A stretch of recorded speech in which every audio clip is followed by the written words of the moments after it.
ഗുരവേ സർവലോകാനാം ഭിഷജേ ഭവരോഗിണാം നിധയേ സർവവിദ്യാനാം ദക്ഷിണാമൂർത്തയേ നമഃ. ശിവം ശിവകരം ശാന്തം ശിവാത്മാനം ശിവോത്തമം ശിവമാർഗപ്രണേതാരം പ്രണതോസ്മി സദാശിവം. ഭൂതനാഥ സദാനന്ദ സർവഭൂതദയാപരാ രക്ഷ രക്ഷ മഹാബാഹോ ശാസ്ത്രേ തുഭ്യം നമോ നമഃ. ഓം സർവമംഗളമംഗല്യേ ശിവേ സർവാർത്ഥസാധികേ ശരണ്യേ ത്രംബകേ ഗൗരി നാരായണി നമോസ്തുതേ.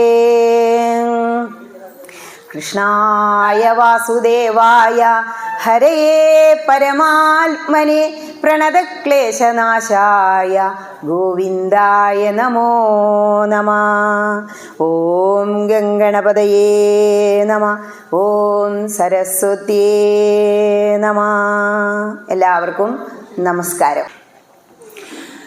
തിരുവേഗപ്പുഴ മഹാക്ഷേത്രം പ്രഭാഷണം തുടങ്ങിയിട്ട് ഇത് 128ാമത്തെ സ്റ്റേജാണ്. ഈ പുറമണ്ണൂരിൽ നിന്ന് ആ കുന്തിപ്പുഴ കടന്ന് അക്കരയ്ക്ക് എത്താൻ ഇത്ര സുദീർഘമായ ഒരു യാത്രയുടെ ആവശ്യം വന്നു. തേവര് വിളിക്കേണ്ട ഒരു സമയം വരും, അപ്പോഴേ നമ്മൾ അവിടെ എത്തൂ എന്ന് ആചാര്യന്മാർ പറയാറുണ്ട്.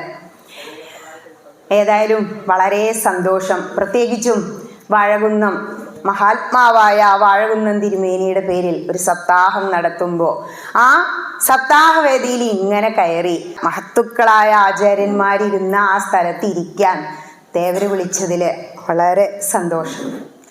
ഇനി തിരുവേഗപ്പുഴ മഹാക്ഷേത്രം, ഇത് രണ്ടും നമുക്ക് ആദ്യം ചിന്തിക്കാം.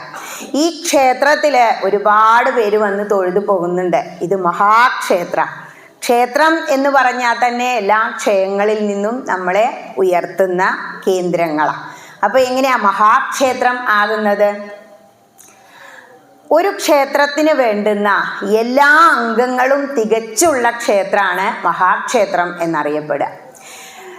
ക്ഷേത്രദേവൻ അങ്ങനെ മലർന്നു കിടന്നാൽ ഒരു ശരീരം ആണെങ്കിൽ ആ ശരീരത്തിലുള്ള എല്ലാ അംഗങ്ങളും ഈ ക്ഷേത്രത്തിൽ നമുക്ക് കാണാൻ കഴിയും. നമ്മളിവിടെ വന്നാൽ പുറത്തു കൂടെ കണ്ടു ആനപ്പള്ള മതിലൊക്കെ വെച്ചിരിക്കണേ വൈക്കം മഹാദേവ ക്ഷേത്രത്തിനാണ് ഇങ്ങനെ കണ്ടിട്ടുള്ളത്. അത്രയും കാലം പഴക്കമുള്ള ഒരു ക്ഷേത്രം. ഈ ക്ഷേത്രത്തിന് കൃതയുഗത്തോളം പഴക്കമുണ്ട് എന്നാണ് പറയുന്നത്. കൃതം ത്രേതം ദ്വാപരം കലി. അപ്പോൾ കൃതയുഗത്തിൽ കപില മഹർഷി വിഷ്ണുവിനെ ഇവിടെ പ്രതിഷ്ഠിച്ചു. എങ്ങനെയാ പ്രതിഷ്ഠിച്ചേ? സാക്ഷാൽ ഗുരുവായൂരപ്പനെ പോലെ നിന്നും പൊന്നിൻ കിരീടം തരിവള കടകം കാഞ്ചി പൂഞ്ചേലമാല ധന്യശ്രീവത്സ സൽകൗസ്തുഭമിട കലരും ചാരുദോരന്തരാളം സങ്കീർണ ശ്യാമവർണം ഹരിവപുരമലം പൂരയൻ മംഗളം വാ എന്ന ആ ഗുരുവായൂരപ്പൻ്റെ രൂപം അങ്ങോട്ട് പ്രതിഷ്ഠിച്ച് വെച്ചിരിക്കുക. അപ്പോൾ ഗുരുവായൂർ പോയാൽ കാണുന്ന അതേ രൂപത്തിൽ കൃഷ്ണൻ അവിടെ അങ്ങനെ പരിലസിക്കുക. എത്ര കാലം മുമ്പ്? കൃതയുഗത്തോളം. അപ്പോൾ തോന്നും, അയ്യോ, അപ്പോൾ ഓരോ യുഗങ്ങൾക്ക് ശേഷവും പ്രളയം വന്നില്ലേ? പ്രളയം വന്നെങ്കിലും ഇപ്പോഴും നോർത്തിൽ പോയ ദശരഥ മഹാരാജാവിൻ്റെ കൊട്ടാരം അതേ സ്ഥലത്ത് പുനർനിർമ്മിച്ച് വെച്ചിരിക്കുന്നു എന്ന് മനസ്സിലാക്കുക. ഇനി ക്ഷേത്രത്തിന് ആ ഒരു മതിൽ കണ്ടതാണ് മര്യാദ എന്ന് പറയുന്നത്. ക്ഷേത്രദേവന്റെ കാലുകളാണ് ക്ഷേത്രത്തിലെ ഗോപുരം. അപ്പോൾ കഴിഞ്ഞ ദിവസം തവനൂർ വാസുദേവപുരം ചെന്നപ്പോൾ പല സ്ത്രീകളും വന്ന് ചോദിച്ചു, ടീച്ചറെ, ഗോപുരത്തുനിന്ന് കയറുമ്പോൾ തൃപ്പടിയിൽ തൊട്ട് തൊഴാൻ പാടില്ല അല്ലേ? ഏതോ ഒരു വീഡിയോയിലൂടെ പോയതാ. ശരിക്ക് ക്ഷേത്രദേവന്റെ തൃപ്പാദങ്ങളാണ് ആ ഗോപുരം. അതുകൊണ്ടാണ് അവിടെ എത്തിയ ചെരുപ്പൊക്കെ മാറ്റി നമ്മളവിടെ തൊട്ട് ഭഗവാന്റെ കാൽപാദങ്ങളെയാണ് നമ്മൾ തൊട്ട് കണ്ണിൽ വെക്കുന്നത്. ഇനി അവിടെ നിന്ന് അങ്ങോട്ട് കയറി കഴിഞ്ഞാൽ നമ്മൾ എന്താ കാണുന്നത്? ചുറ്റുപാത, പ്രദക്ഷിണ വഴി. അതെന്താ പറയുന്നേ? ഭഗവാന്റെ കാലുകൾ അങ്ങനെ നിവർന്ന് കിടക്കുക. ഇനി അവിടെ നിന്ന് അങ്ങോട്ട് കയറുമ്പോൾ ശരിക്കും നമ്മൾ തിരുവേപ്ര അമ്പലത്തിൽ ഇങ്ങനെ പോവുള്ളൂ. എന്തേ നേരിട്ട് കയറാത്തത്? അതിൽ മറ്റൊരു മഹത്വം നമ്മൾ മനസ്സിലാക്കണം. കാരണം അമ്പലത്തിൽ വന്ന് തൊഴും പോവും, കാര്യമായിട്ട് ഇതിനെക്കുറിച്ച് അറിയില്ല. വിഷ്ണു ഭഗവാന്റെ വാഹനമായ ഗരുഡൻ പാലാഴി മഥന സമയത്ത് മന്ദരപർവ്വതം കൊണ്ടുവന്ന് ക്ഷീണിതനായി ക്ഷയരോഗം ബാധിച്ചു. അതേസമയം സർപ്പങ്ങളെ കഴിക്കൂലോ ഗരുഡൻ. ഇങ്ങനെ സർപ്പശാപം, സർപ്പങ്ങളുടെ കോപം ഉണ്ടായി. ആ സമയത്ത് ബ്രഹ്മദേവനോട് ചോദിക്കുകയാണ്, ഹേ ബ്രഹ്മദേവ, ഇതിൽ നിന്ന് രക്ഷ നേടാൻ ഞാൻ എന്താ ചെയ്യണ്ടേ? അങ്ങനെ ബ്രഹ്മദേവൻ പറയാണ്, ശിവഭജനം നടത്തൂ. മഹാദേവനെ ഭജിക്കാൻ വേണ്ടി ഗംഗയിൽ മുങ്ങി, ഗയയിൽ നിന്നും പറയുന്നുണ്ട്, ഏതായാലും ഗംഗാ നദിയിൽ നിന്നും 2 ശിവലിംഗങ്ങൾ കൊത്തിയെടുത്ത് ആ ഗരുഡൻ പറന്ന് എവിടെ എത്തി? നമ്മുടെ നാട്ടിലുള്ള ഇവിടെ പുലുക്കല്ലൂര് ആദിത്യപുരം ക്ഷേത്രത്തിൽ ഒന്ന് പ്രതിഷ്ഠിച്ചു. നമ്മുടെ ഈ തിരുവേഗപ്പുറത്തേവരായി ഇടത്തോട്ട് പ്രദക്ഷിണം, ദക്ഷിണ വഴി എന്നാണല്ലോ പറയുക, പ്രദക്ഷിണം വെച്ച് പോയിട്ട് നമ്മൾ പിറകിലൂടെ കയറാൻ കാരണം ഇടത്തെ സൈഡിൽ നോക്കുമ്പോൾ അവിടെ നമുക്ക് മൂലസ്ഥാനം കാണാം. അവിടെ ഒരു താഴ്ച കാണാം. ആ താഴ്ചയിലാണത്ര ഗരുഡൻ കൊണ്ടുവന്ന് ഈ ശിവലിംഗം പ്രതിഷ്ഠിച്ചത്. ആ സമയത്ത് ഗരുഡൻ ഇത് കൊത്തിക്കൊണ്ടുവന്ന് പ്രതിഷ്ഠിച്ച് പെട്ടെന്ന് തന്നെ പോകണമല്ലോ. വേഗത്തിൽ പോകാൻ വേണ്ടി പറക്കുമ്പോൾ ഒരു ചിറകതിൽ തട്ടി വടക്കോട്ട് ആ ബിംബത്തിന് ഇപ്പോഴും ഒരു ചെരിവുണ്ട് എന്ന് അകത്ത് പ്രതിഷ്ഠിച്ചതിന് ഒരു ചെരിവ് വന്നു എന്ന് അങ്ങനെ ഒരു ഐതിഹ്യം. ഇങ്ങനെ ഗരുഡൻ വേഗം പറന്നു പോയതുകൊണ്ട് വേഗപ്പറ എന്നുള്ളത് തിരു ചേർത്ത് തിരുവേഗപ്പറ, പിന്നെ പറഞ്ഞ് തിരുവേഗപ്പുറ എന്നായി. നമ്മുടെ ദേവൻ തിരുമേനി എഴുതിയ ഐതിഹ്യത്തില് തിരുവേഗപുരം എന്നും ആയി എന്നാണ് ഞാൻ മനസ്സിലാക്കിയത്. ഏതായാലും അങ്ങനെ ഗരുഡൻ കൊണ്ടുവന്ന ആരെ പ്രതീക്ഷിച്ചു? മഹാദേവനെ. ഏത് സമയത്താ ബുദ്ധിമുട്ടുണ്ടായേ? പാലാഴി മഥനം. നാരായണീയക്കാർ ഇവിടെ ഉണ്ടല്ലോ, ഉച്ചയ്യ തുടങ്ങിയില്ലേ. പാലാഴി മഥനത്തിനെ കുറിച്ച് അമൃതം എടുക്കുന്നതിനെ കുറിച്ച് പറയുന്നുണ്ട് 28ാമത്തെ ദശകം എത്തുമ്പോ. ഗരളം തരളാനലം പുരസ്താൽ ജലദേരുദ്ദിജഗാള കാളകൂടം അമരസ്തുതിവാദമോദനിഗ്നോ ഗിരിശസ്തന്നിബബൗ ഭവത്പ്രിയാർത്ഥം. ഗരളം തരളാനലം പുരസ്താൽ എന്താ പറയുന്നേ? മഹാദേവൻ അമരസ്തുതിവാദമോദനിഗ്നോ, ദേവന്മാരെല്ലാം സ്തുതിക്കുകയാണ്. പാലാഴി കടഞ്ഞ സമയത്ത് കാളകൂടം പൊന്തി വന്നപ്പോ. അപ്പൊ എന്താ പറയുന്നേ? മഹാദേവ, അങ്ങ് ഞങ്ങളെ രക്ഷിക്കണേ. ആരുടെ പ്രീതിക്ക് വേണ്ടിയിട്ടാ? വിഷ്ണു ഭഗവാന്റെ പ്രീതിക്ക് വേണ്ടി മഹാദേവൻ കാളകൂടം ഭക്ഷിച്ചു എന്നാ പറയുന്നത്. അപ്പോ വിഷ്ണു, ശൈവഭക്തന്മാരും വിഷ്ണു ഭക്തന്മാരും തമ്മിൽ ഒരു പ്രശ്നം ഉണ്ടായിരുന്നു എന്നാ പണ്ട് പറയുന്നത്. ആ പ്രശ്നമൊന്നും അവിടെ ഇല്ല. ആർക്ക് വേണ്ടി? സാക്ഷാൽ വിഷ്ണുവിന് വേണ്ടി മഹാദേവൻ കാളകൂടം ഭക്ഷിച്ചു. അങ്ങനെ ആകുമ്പോൾ മഹാദേവനെ ഇവിടെ പ്രതിഷ്ഠിച്ച ഗരുഡൻ ആരുടെ വാഹന? വിഷ്ണുവിന്റെ വാഹനം. അപ്പൊ അവര് തമ്മിലുള്ള വൈരൊന്നും ഇല്ലാത്തൊരവസ്ഥയെ കുറിച്ച് നമുക്കന്ന് മനസ്സിലാക്കാം. ഇനി അവിടെ നിന്നും ഇങ്ങോട്ട് പോന്നിട്ട് അങ്ങനെ പോയി നമ്മൾ പ്രദക്ഷിണത്തിലൂടെയൊക്കെ വന്നാൽ നടുവിൽ നമുക്ക് വേറൊരു തേവരെയും കൂടിയും കാണാം. ആരാ? ശങ്കരാചാര്യസ്വാമി ഇവിടെ വന്നപ്പോ അന്ന് ശൈവഭക്തരും വിഷ്ണു ഭക്തന്മാരും, അതായത് 8ാം നൂറ്റാണ്ടിന്റെ കാലഘട്ടം, വളരെ വൈരത്തിലാണ്. അവരുടെ ആ വൈരം തീർക്കാൻ അദ്വൈതം പ്രസ്ഥാനത്തിന്റെ ആളാ ശങ്കരാചാര്യസ്വാമി. ആചാര്യസ്വാമി മഹാദേവന്റെ പകുതിയും വിഷ്ണു ഭഗവാന്റെ പകുതിയും ചേർത്താണ് ശങ്കരനാരായണനെ നടുവിലായിട്ട് പ്രതിഷ്ഠിച്ചത്. ഇങ്ങനെയുള്ള ഒരു ഐതിഹ്യത്തെക്കുറിച്ച് തിരുവേഗപ്പുറ ക്ഷേത്രത്തിൽ എത്തുമ്പോൾ നമ്മൾ മനസ്സിലാക്കണം. ഇനി പ്രദക്ഷിണ വഴി കഴിഞ്ഞ് മുന്നോട്ട് പോകുമ്പോൾ 3 കൊടിമരമുണ്ട് നമ്മുടെ ക്ഷേത്രത്തിന്. തൃശ്ശൂർ വടക്കുന്നാഥ ക്ഷേത്രത്തിൽ അതേപോലെ തന്നെയാണ് അത്ര ഇവിടുത്തെയും പ്രതിഷ്ഠകൾ. ഇതുപോലെയാണ് 3 പ്രതിഷ്ഠ. മഹാദേവൻ പാർവതിയോടുകൂടി നമ്മൾ അകത്തേക്ക് കയറി വരുമ്പോൾ പിറകുവശത്തുനിന്ന് ശ്രീ പാർവതീനെ കാണാം. പിൻവിളക്ക് അങ്ങനെ കത്തിയും കൊണ്ടിരിക്കുന്നു. എന്താ അതിൻ്റെ സങ്കല്പം? ശിവകുടുംബ സങ്കല്പമാണ്. ഓം ഹ്രീം നമഃശിവായ എന്ന മന്ത്രത്തോടുകൂടി നമ്മൾ അവിടെ വന്ദിക്കും. എന്നിട്ടാണ് പിന്നെ പ്രദക്ഷിണം വരുന്നത്. ഇങ്ങനെ ഇവിടെ പ്രതിഷ്ഠ നടത്തി നമുക്ക് എല്ലാവർക്കും വേണ്ടി അനുഗ്രഹം ചൊരിഞ്ഞുകൊണ്ടിരിക്കുകയാണ്. അത്രയും കാലം മുമ്പ് മുതലുള്ള മഹാദേവൻ നമുക്ക് ഇത്രയെങ്കിലും കുറച്ച് കാര്യങ്ങളെങ്കിലും ഒരു ക്ഷേത്രത്തിൽ വന്ന് പറയുമ്പോൾ അതിനെക്കുറിച്ച് പറയണമെന്നാ. അപ്പോൾ തിരുവേഗപ്പുറ മഹാക്ഷേത്രം എന്ന് പറയുമ്പോൾ ഈ കൊടിമരം ഭഗവാന്റെ നട്ടെല്ലാണ്. അകത്തൊക്കെയാണ് കയറുമ്പോൾ കണ്ടില്ലേ വലിയൊരു ബലിക്കല്ല്. ആ പ്രതിഷ്ഠാമൂർത്തി എത്ര ഉയരത്തിലാണോ ഇരിക്കുന്നത് അത്ര ഉയരണ്ടായിരിക്കും ആ വലിയ ബലിക്കല്ലിന്. അത് ബലിപീഠ അരക്കെട്ടാണ് ഭഗവാൻ ഭഗവാന്റെ എന്നാ പറയുക. പിന്നെ അങ്ങോട്ട് ചെന്നാൽ അവിടെ ആംനായ ജപം, വേദജപം നടത്തുന്ന മുഖമണ്ഡപം കാണാം, ഭഗവാന്റെ കഴുത്താണത്. പിന്നെ ശ്രീലകം ഭഗവാന്റെ തലയാണ്, മുകളിലെ താഴികക്കുടം ഭഗവാന്റെ കുടുമയാണ്. ഇത്രയും കാര്യങ്ങൾ മനസ്സിലാക്കുക. ഇതെല്ലാം തികഞ്ഞ ഒരു ക്ഷേത്രമാണ് ഏത്? തിരുവേഗപ്പുറ മഹാക്ഷേത്രം. അതുകൊണ്ടാണ് ഇത് മഹാക്ഷേത്രം ആകുന്നത്. ഇനി ഇന്നെന്നോട് പറയാൻ പറഞ്ഞത് ടീച്ചർ സപ്താഹത്തെ കുറിച്ച് തന്നെ അങ്ങോട്ട് പറഞ്ഞോളൂ. ഈ സപ്താഹം നടത്തുന്ന വേദിയിൽ ആചാര്യന്മാരെ എത്രയോ കഥകൾ, ഇപ്പം ഇന്ന് എന്തായിരുന്നു, അജാമിളോപാഖ്യാനം ഉണ്ടാവും. പിന്നെ നരസിംഹാവതാരം പറഞ്ഞു കാണൂലേ, ആ സമയത്ത് നരസിംഹം അവതരിച്ച് അതെല്ലാം ഇവിടെ പറഞ്ഞു കഴിഞ്ഞു. ഇനി അത് ആവർത്തിക്കുന്നതിൽ അർത്ഥമൊന്നുമില്ല. പക്ഷേ ഇന്നത്തെ കാലത്ത് സപ്താഹവേദികളെല്ലാം ഒരുമാതിരി പേക്കൂത്തുകളായി മാറിക്കൊണ്ടിരിക്കുക. പക്ഷേ നമ്മുടെ തിരുവേഗപ്പുറയിൽ മാത്രമാണ് ഇപ്പം അതൊന്നും ഇല്ലാതെ ശാന്തമായ അന്തരീക്ഷത്തിൽ. ഞാൻ ആ +2 പഠിക്കുന്ന കാലത്ത് ഷാരടിയുടെ മുന്നിൽ, ബാലകൃഷ്ണ പിഷാരടിയുടെ മുന്നിൽ ഈ ഭാഗവതമായിട്ട് ചെന്നിരുന്നപ്പോൾ എന്താണോ ഉണ്ടായിരുന്നത് അതേ ഇവിടെ ഉള്ളൂ. പക്ഷെ 5 മണിക്കൂർ വായനയും 5 മണിക്കൂർ പ്രഭാഷണവും ഞങ്ങൾ നിർബന്ധിച്ച് ചെയ്യിപ്പിക്കുമായിരുന്നു. കഥ കേൾക്കാൻ തന്നെയാണ് ഞാൻ പോയിരുന്നിരുന്നത്. അങ്ങനെയാണ് ഈ ഭാഗവതത്തിലേക്കും ആത്മീയതയിലേക്കും വരുന്നത്. കാരണം സപ്താഹം എന്ന് പറഞ്ഞാൽ ഇപ്പോൾ പലയിടത്തും 8 മണി 9 മണി ആയാലും വായനയും പ്രഭാഷണവും ഒന്നും തീരുന്നില്ല. ശരിക്കും അത് ശരിയല്ല. സപ്താഹം എന്താ എന്ന് മനസ്സിലാക്കിയിട്ട് സപ്താഹത്തിൽ വന്ന് ചേരുക. എന്തിനാണ് സപ്താഹം, എന്താണ് സപ്താഹം? സപ്തം എന്ന് പറഞ്ഞാൽ 7, അഹസ് പറഞ്ഞാൽ പകല. സപ്താഹം എന്ന് പറഞ്ഞാൽ 7 പകലുകൾ കൊണ്ട്, അതായത് സുന്ദരമായ 7 പകലുകൾ കൊണ്ട് വായിച്ചു തീർക്കേണ്ടുന്ന മഹത്തായ ഒരു ജ്ഞാനയജ്ഞമാണ് ഭാഗവത സപ്താഹം. അത് തന്നെ സപ്താഹം എന്ന് മനസ്സിലാക്കുക. രാവിലെ 6 മണി മുതൽ വൈകുന്നേരം 6 മണി വരെയുള്ളൂ സപ്താഹം നടത്താൻ. പകൽ സമയത്താണ് അത് നടത്തുന്നത്. മറ്റൊന്ന്, സപ്താഹം എന്തിന്, എന്ത് ചെയ്യുമ്പോഴും ഇതിന്ന് എന്താ എനിക്ക് കിട്ടുക എന്ന് ആലോചിക്കുന്നവരാ.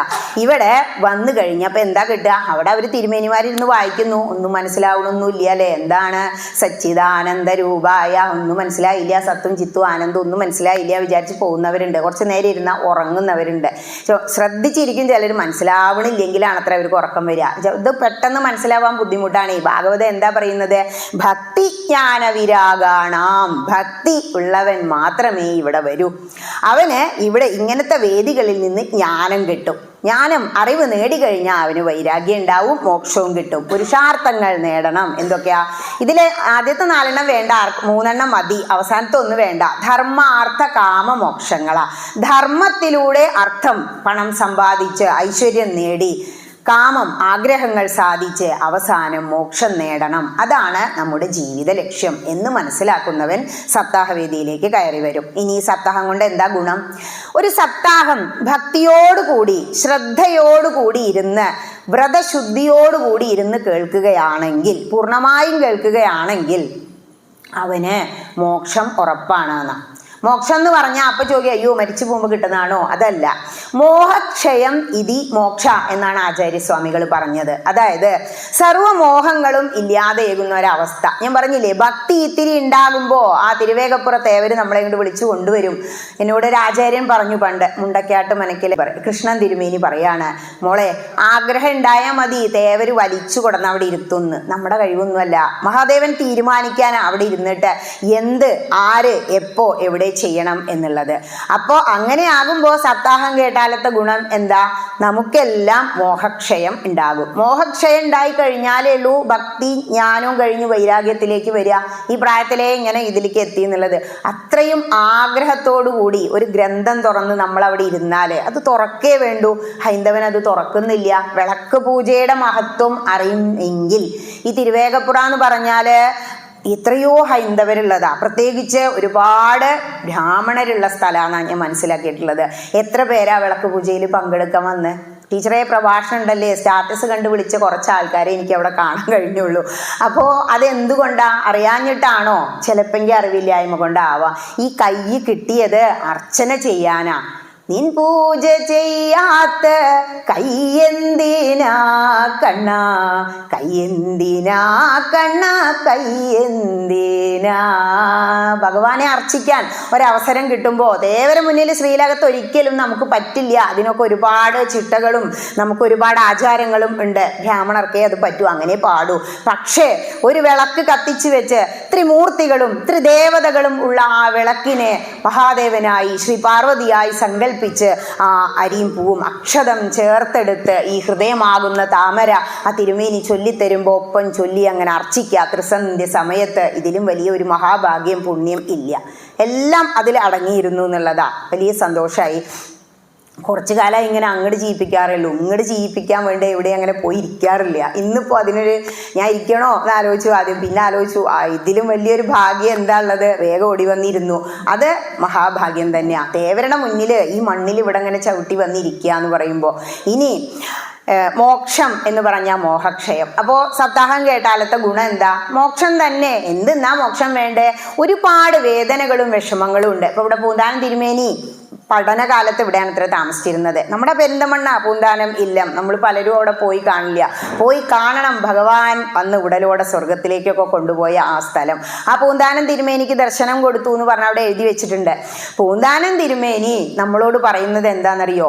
ജീവിതത്തിലെ വേദനകളെ എങ്ങനെ ഉത്സവങ്ങളാക്കി മാറ്റാം. എന്തായിരുന്നു വേദന? തിരുമേനിക്ക് മനസ്സിനായിരുന്നു വേദന.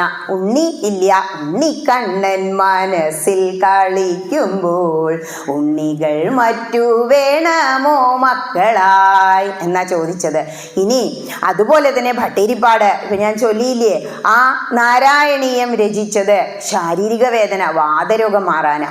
മനസ്സിന്റെ വേദനകളെ, ശരീരത്തിന്റെ വേദനകളെ, ജീവിതത്തിലെ പലതരം വേദനകളെ ഉത്സവങ്ങളാക്കി മാറ്റിയ മഹാത്മാക്കളാണ് അവർ രണ്ടുപേരും. നമുക്കും ജീവിതത്തിൽ ഒരുപാട് ക്ലേശങ്ങളുണ്ട്, മാനസികമായും ശാരീരികമായും ഒരുപാട് പ്രശ്നങ്ങളുണ്ട്. എല്ലാ പ്രശ്നങ്ങളും തീർന്ന് ഇങ്ങോട്ട് വരാൻ കഴിയില്ല. പ്രാരബ്ധം അനുഭവിച്ചുകൊണ്ട് മാത്രമേ നമുക്ക് ആത്മീയതയിലേക്ക് എത്താൻ കഴിയൂ. എന്താ വരാഞ്ഞേ ചോദിച്ചാൽ പല പരാതികളും പുരാതികളും ഉണ്ടാവൂലേ. ഇവിടെ എത്തണമെങ്കിൽ തേവർ തീരുമാനിക്കണം. അവിടെ അങ്ങനെ എഴുതി വെക്കൂ, ഇത്ര ഇന്ന സ്ഥലത്ത് ഇന്നവർ വന്നിരിക്കട്ടെ എന്ന്. അതേ സംഭവിക്കൂ. നമ്മളൊന്നും ഒന്നും അല്ല. ആരൊക്കെയോ എന്തൊക്കെയോ എവിടെയൊക്കെയോ തീരുമാനിച്ചു വെച്ചിട്ടുണ്ട്. നമ്മളല്ല എന്ന് തീരുമാനിച്ചാൽ നമ്മൾ സന്തോഷിക്കും, കിട്ടുന്നതിൽ സന്തോഷിക്കും. ഭഗവാൻ എന്താ ഗീതയിൽ പറയുന്നത്? എന്തെല്ലാം സങ്കടം വന്നാലും സന്തോഷം വന്നാലും ഏറെ സന്തോഷിക്കേണ്ട, ദുഃഖിക്കും വേണ്ട. സുഖ ദുഃഖ സമീകൃത്വാ ലാഭാലാഭോ ജയാജയവോ. വിഷമിക്കേണ്ട അർജുന. നമ്മൾ തന്നെ അർജുനന്മാർ നമ്മളോട് പറഞ്ഞുകൊണ്ടിരിക്കുക. ഇങ്ങനെ ഭാഗവത സപ്താഹ വേദിയിൽ എത്തിപ്പെടണമെങ്കിൽ പ്രത്യേകിച്ച് കലികാലത്ത് കലവു ഭക്തി കലവു ഭക്തി കലവു കേശവ കീർത്തനാൽ ഇവിടെ വന്നിരുന്ന് ആ കേശവനെ അങ്ങനെ കീർത്തിക്കാൻ കഴിയുക. ഈശ്വര ഭജനം ഞങ്ങളടുത്ത് പറയും, യജ്ഞവേദി ഒരിക്കലും നിശബ്ദമായിരിക്കരുത്, മന്ത്രമുഖരിതമായിരിക്കണം. അതുകൊണ്ട് മൈക്ക് താഴെ വെച്ച് തരും. ആ പുസ്തകം, ഭജന പുസ്തകമൊക്കെ ആയിട്ടാണ് രാവിലെ പോവുക. അവിടെ ഇരുന്നിട്ട് പിന്നെ ചായയും വേണ്ട, ചോറും വേണ്ട, ഭജന തന്നെ ഭജന. ആ കുഞ്ഞു കുഞ്ഞു ഭജനകളിലൂടെ അത്രയും ആഗ്രഹത്തോടുകൂടി ആ ഭഗവാന്റെ കൃഷ്ണന്റെ തിരുമുമ്പിൽ വന്നിരുന്ന ഭഗവാൻ കൈ പിടിച്ച് നമ്മളെ അങ്ങോട്ട് ഉയർത്തും. തിരുവേഗപ്പുറത്ത് ഏവരിങ്ങനെ നോക്കൂത്രേ, എൻ്റെ ഭക്തന്മാരൊക്കെ വന്നിട്ടുണ്ട്. കാരണം ഭക്തൻ ഭഗവാനെ കാണാൻ ആഗ്രഹിക്കുന്നതിൻ്റെ 10 മടങ്ങ് ഭഗവാൻ ഭക്തനെ കാണാൻ ആഗ്രഹിക്കുന്ന. നമ്മൾ ഈ കൈയൊന്നും അങ്ങോട്ട് പൊക്കി കാണിക്കാത്ത പ്രശ്നമാണ്. ഭഗവാൻ ഇങ്ങനെ ശരിക്കും കാത്തു നിൽക്കുക നമ്മളെ അനുഗ്രഹിക്കാൻ വേണ്ടിയിട്ട്. പക്ഷെ നമ്മളത് മനസ്സിലാക്കിയിട്ട് ആ തിരുനടയിലേക്ക് അങ്ങോട്ട് വരുന്നില്ല. അവിടെ ഇങ്ങനെ നടക്കിലങ്ങനെ നിന്ന് തൊഴുമ്പോൾ തിരുമേനി ആ പൂജ കഴിഞ്ഞ് തുറക്കുമ്പോൾ നട അടയ്ക്കണ്ട നിൽക്കുമ്പോൾ പറയുന്നത് എന്താണോ? ഭഗവാന്റെ ആ ചൈതന്യം, പ്രത്യേകിച്ച് ശിവലിംഗം എനർജി നിറച്ചു വെച്ചിരിക്കുന്ന ഒരു അണ്ഡമാണത്. അതിൽ നിന്ന് പുറത്തേക്ക് സർപ്പിളാകൃതിയിലാണ് അത്രയും ഒഴുകി വരിക. അതുകൊണ്ടാണ് നട അടച്ച് നിന്ന് തൊഴരുത് എന്ന് പറയുന്നത്. ആ ചൈതന്യത്തെ നമ്മുടെ ശരീരത്തിലേക്ക് സ്വീകരിക്കാൻ അതിനൊരനുഗ്രഹം തന്നെ വേണം. ഇനി സപ്താഹം നടത്തുമ്പോൾ പുടവ പൂജ, ഉണ്ണിയൂട്ട്, അല്ലേ, എന്തെല്ലാം ആണ്. പക്ഷെ സപ്താഹം നടത്തുന്ന ആചാര്യൻ എന്താ പറയാന്നോ? ഈ ഇന്ദ്രിയ തൃഷ്ണകളെയൊക്കെ നിങ്ങൾ ഇല്ലാതെയാക്കണം. ഇങ്ങനെ പറയും. എന്നിട്ട് ഈ ഇന്ദ്രിയങ്ങളെ സുഖിപ്പിക്കാൻ അമ്മമാരെ ആദ്യം തന്നെ വിളിച്ചിട്ട് ഒരു തിരുവാതിര ഉണ്ടായിക്കോട്ടെ കേട്ടോ, രുക്മിണി സ്വയംവരത്തിന്, ഇങ്ങനെയല്ലേ പറയാറ്.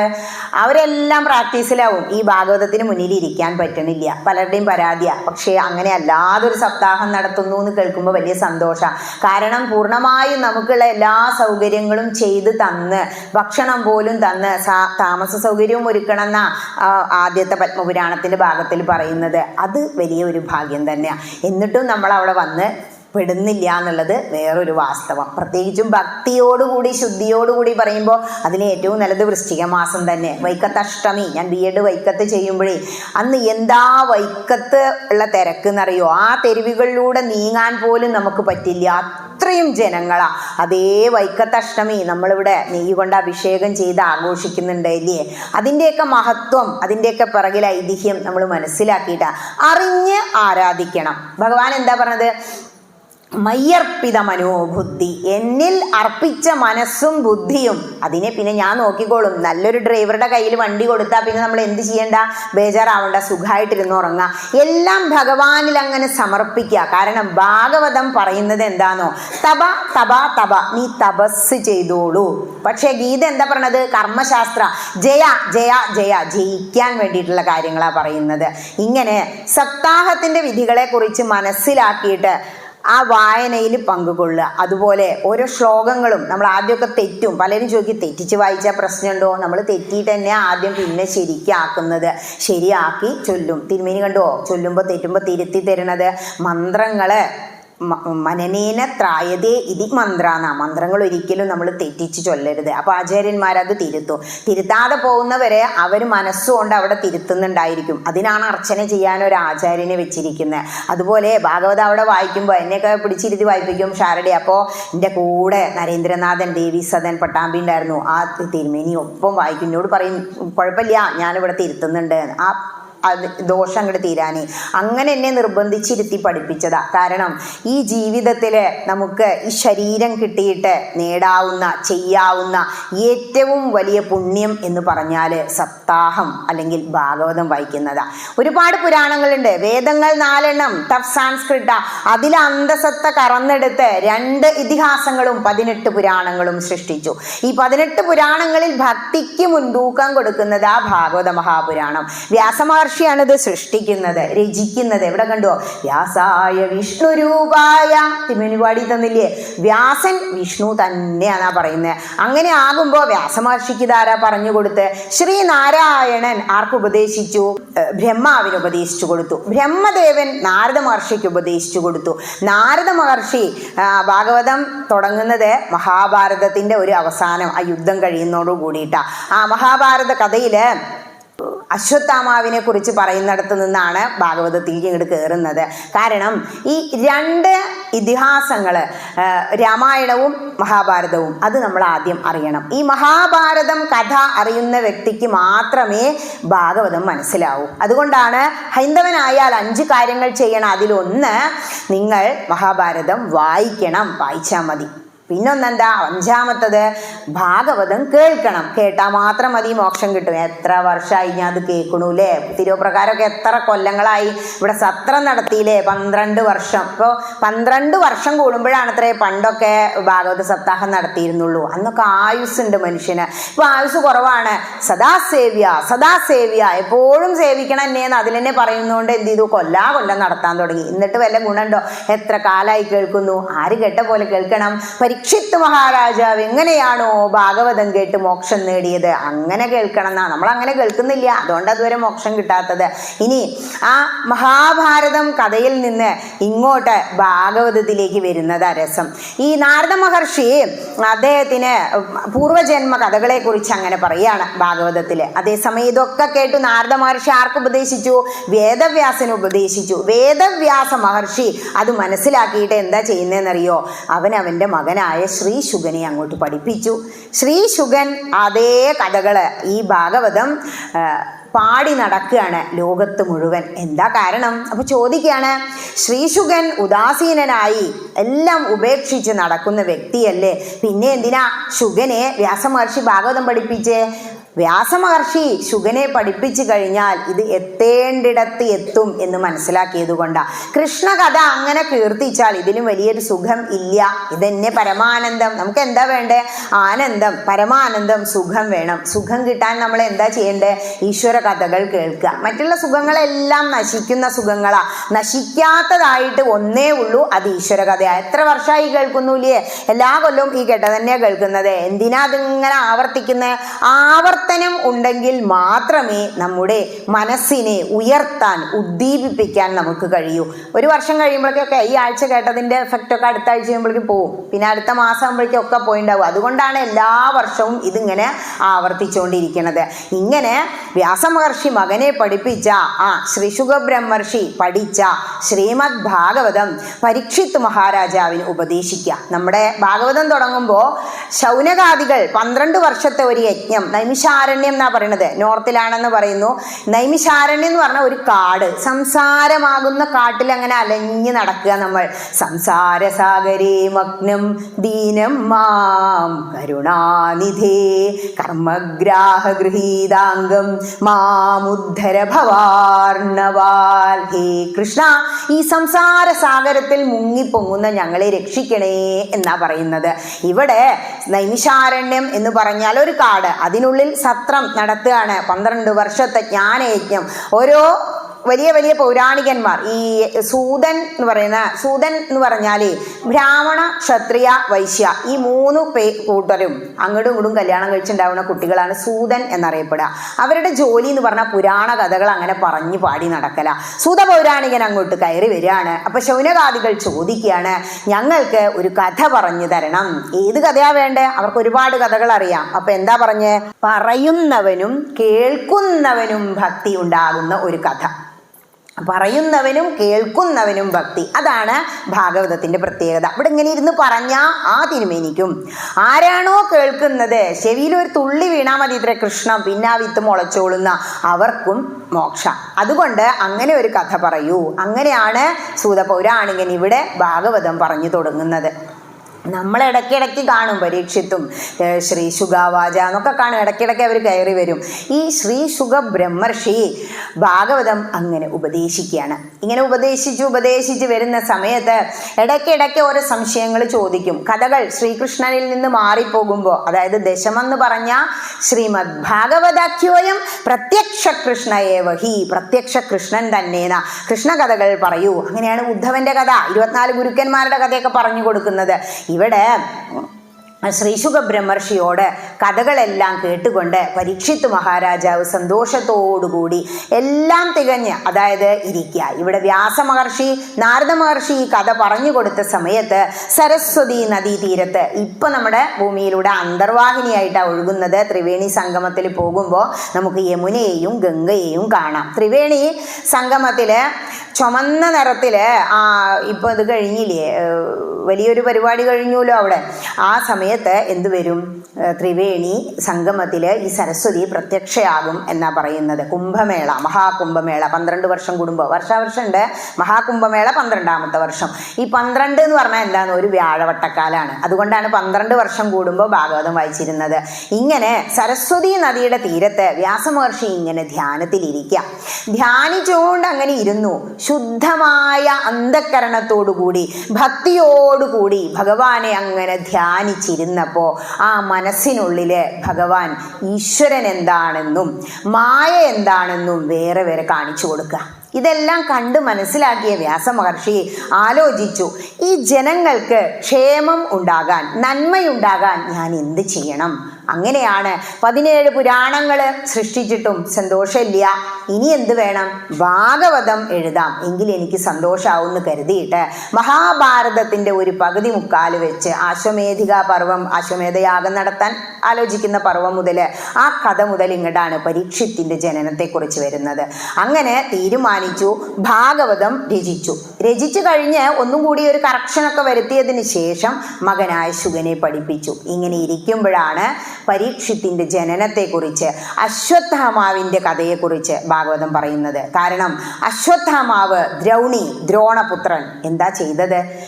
നല്ല വിദ്യാഭ്യാസവും എല്ലാം കൊടുത്തു. ദ്രോണാചാര്യരുടെ ഗുരുപുത്രനായിട്ട് ജനിച്ചു. നമുക്കൊക്കെ ഒരു നല്ല ഗുരു തന്നെ അച്ഛനായി കിട്ടുക, ഒന്ന് സങ്കല്പിച്ചു നോക്കൂ, എന്തൊരു സന്തോഷവും. അങ്ങനെയുള്ള ഒരച്ഛൻ്റെ മകനായിട്ട് പോലും മനസ്സിൽ നല്ല ചിന്ത ഉണ്ടായില്ല. എന്താ കാരണം? ദുര്യോധനൻ, ദുശാസനം ഒക്കെ ദൂതുവാണ് കൗരവരല്ലേ.